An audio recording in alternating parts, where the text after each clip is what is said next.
Imagine buying a luxury SUV for $125,000 only to discover 10 years later you've spent nearly 200 grand just to own it, not even including this therapy sessions after your warranty expires. Today we're counting down the 5 luxury vehicles that can quietly vaporize 6 figures from your bank account. By the end of the video, you'll know exactly which ones deserve a place in your driveway. I'm going to show you exactly where the money goes, what typically breaks, what it costs to fix, and how to avoid becoming the next victim. Let's get into it now. Luxury vehicles are incredible when they're brand new. The leather, the tech, the giant screen, smooth ride, and the feeling that you finally made it. What nobody talks about is what happens after the warranty expires. Because some luxury vehicles age gracefully. Others age like Hollywood celebrity who discovered plastic surgery and bad decision making at the same time. To make this ranking very fair, every vehicle is evaluated using the original MSRP, the 10-year depreciation, fuel costs based on 10,000 miles a year, insurance costs, and the real-world repair costs. Let's begin with the least offensive on the list. Number 5 is the Lexus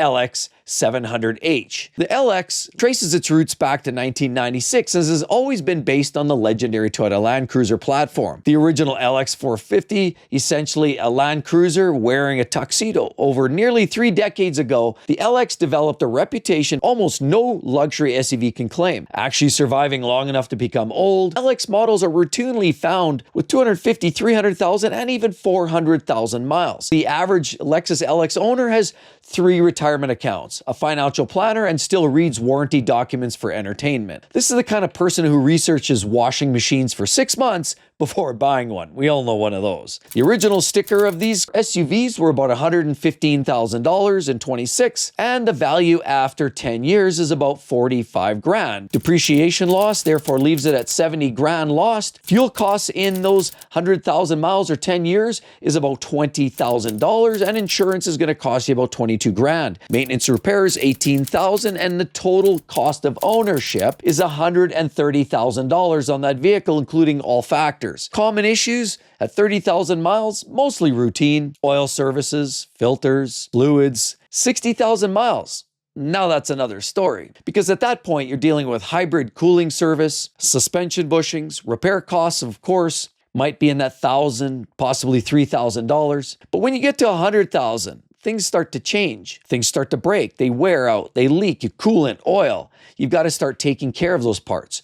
Water pumps, hybrid inspections, general wear items, and repair costs that could crest $2,000 to $5,000. Owning a Lexus LX is like bringing a calculator to a casino. And the Lexus owner is still calculating long-term depreciation. The next guy is calculating whether the driveway can support an Escalade, which arrived in 1999 and quickly became one of the most recognizable luxury vehicles in North America. It wasn't just a luxury SUV, it became a cultural icon. Professional athletes drove them, celebrities drove them, rappers built entire music videos around them, and at one point, signing a professional sports contract practically came with an Escalade starter kit. The Escalade remains one of Cadillac's most profitable vehicles, has played a major role in keeping the brand relevant. The average Escalade owner doesn't park, they dock. These buyers treat Costco runs like military operations. If the vehicle can't carry 7 passengers, 2 dogs, hockey equipment, and enough groceries to survive winter, they're not interested. Base price,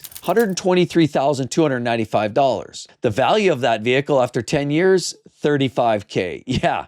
That hurts. Depreciation is about $88,295. And in that same 10-year time frame, expect to consume at least $26,000 worth of fuel. Your insurance doesn't come cheap, but to be big like this, you got to be Big Daddy Final Boss. Insurance is going to cost you $30,000, with maintenance cresting 25 grand, and the total cost of ownership of an Escapade, I mean Escalade, is about $169,000 and $295. But there are some issues to be thinking about here. The mag ride issues, we've all heard about some of that. Infotainment glitches, classic problems with the modern technology, and some of those repair costs can go $1,000 to $3,000. And then at 60,000 miles, things start to wear out. Suspension, with the size, weight, and girth of that vehicle, it happens. Transmission also, valve body concerns. We've heard of some of the engine issues with some of these in the 6.2s, catastrophic rod bearing failures. Some of these repairs can range anywhere from $3,000 to $15,000. $10,000. At 100,000 miles, lifter failures, transmission repairs,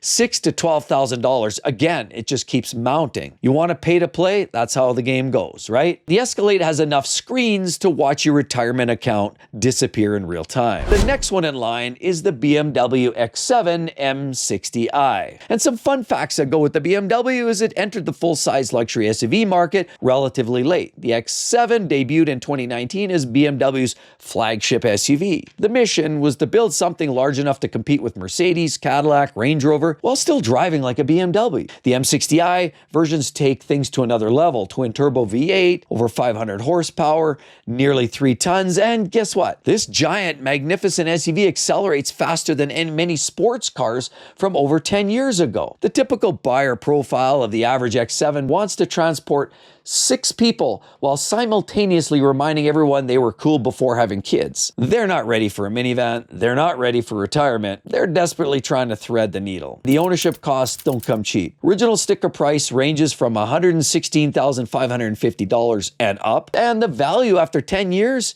is expected to see only $28,000 of retention. That gives you a whopping depreciation of $88,550 with fuel rounding off at 23 grand, insurance 24 grand, and maintenance costs up and around that $28,000, assuming you don't have one of those transfer case issues or catastrophic engine issues because you're dealing with the N63, which is known to have problems. That being said, you're losing $163,550 over the course of 10 years. Common issues at 30,000 miles, classic electronic sensors, cooling system issues, the oil filter housing, we've heard so much, mixing oil and coolant and antifreeze and all of that goodness, active grille components, and the typical repair costs are $800 to $2,500, kind of in that range. But by the time you get to 60,000 miles, maybe a handful of years, transfer case servicing, we've spoken about that. That is now hitting some sort of a kind of a bulletin, and a lot of owners are not happy.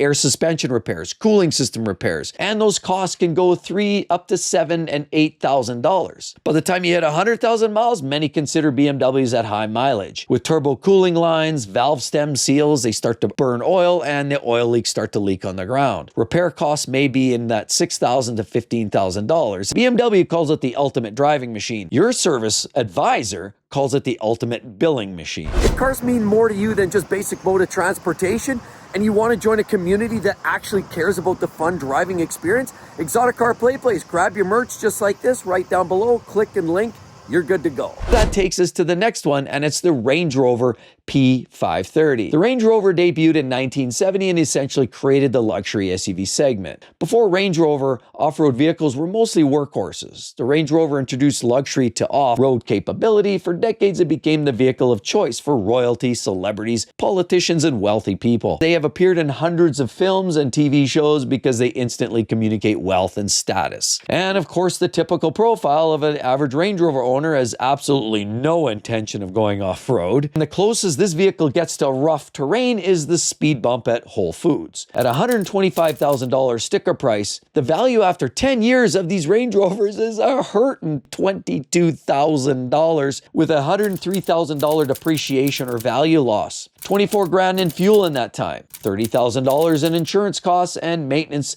is up in that $40,000 plus if you haven't sustained a major catastrophic issue. The total cost of ownership in 10 years, if you haven't blown an engine or a gearbox, is close to 197 grand. Yes, $200,000 is the game. Common failures at 30,000 miles, coolant leaks. This thing's leaking from day in, day out. And air suspension errors and glitches with its ass hanging on the ground, you probably have an issue with an air ride system. Infotainment glitches, repair costs for that, $1,500 to $5 grand. And by the time you're at 60,000 miles, you've got issues like water pumps and transfer cases, air suspension bags. And now you could be spending $2,000 to $3,000 a corner just to fix your air ride. Repair costs, of course, $5,000 to $10,000. But by the time 100,000 miles rolls around, look out, because now you're dealing with timing chain repairs, electrical modules, turbocharger issues, major drivetrain repairs, and some of those costs come anywhere from $10,000 to $20,000. A Range Rover warning light isn't exactly a warning.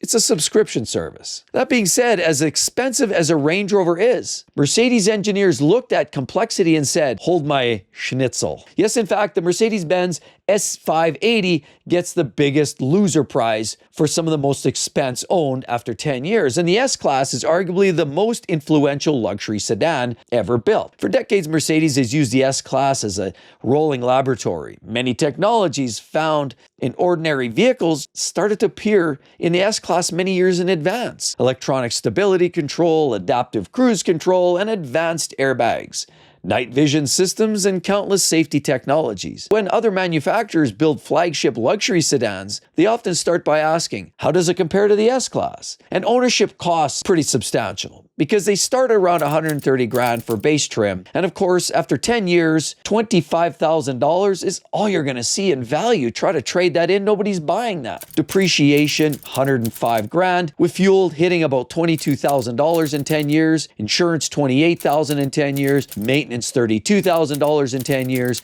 and the total cost of ownership is going to be $187,000 for the Mercedes-Benz S-Class. I'm not worried about it. I'm not worried about any of this. Common issues, of course, are 30,000 miles, battery management systems, air suspension systems, electronic modules, and those repair costs can hit $4,500. 60,000 miles, forget about it. Airmatic, yeah. Compressor failures, $2,000-$3,000 a corner if you got airbags, a compressor, or some other component. Turbo cooling system repairs. The turbos are pricey and the cooling systems aren't too cheap either, but ultimately we're dealing with the body control electronics. That's where things get really downright ugly. Repair costs from $4,000 to $8,000, and at 100,000 miles, turbocharger repairs, oil leaks, timing cover repairs, electronic failures, and the repair costs just keep going up, up, up, up, up, and those look at $8,000 to $15,000 again, constantly added on. It becomes a very expensive proposition. The S-Class is so technologically advanced that eventually even the repair bills require software updates. So if we're breaking this down in terms of the final scoreboard, the Lexus is $130,000, the BMW X7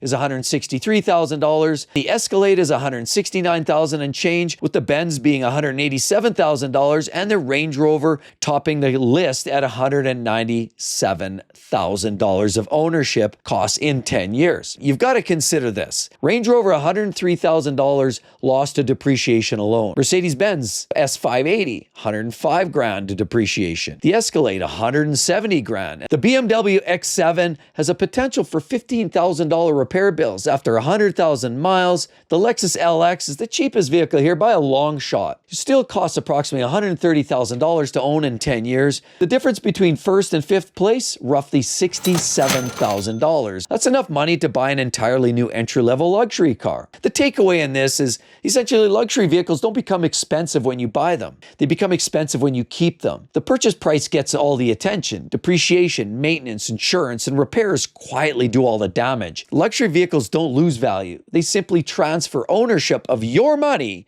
to somebody else very efficiently. Go ahead and check out my latest videos on the BMW B58, one of the very best engines and vehicles to own. If this video saved you from making a six-figure mistake, hit that like button, subscribe, and I'll see you on the next one. See you all real soon. Bye-bye.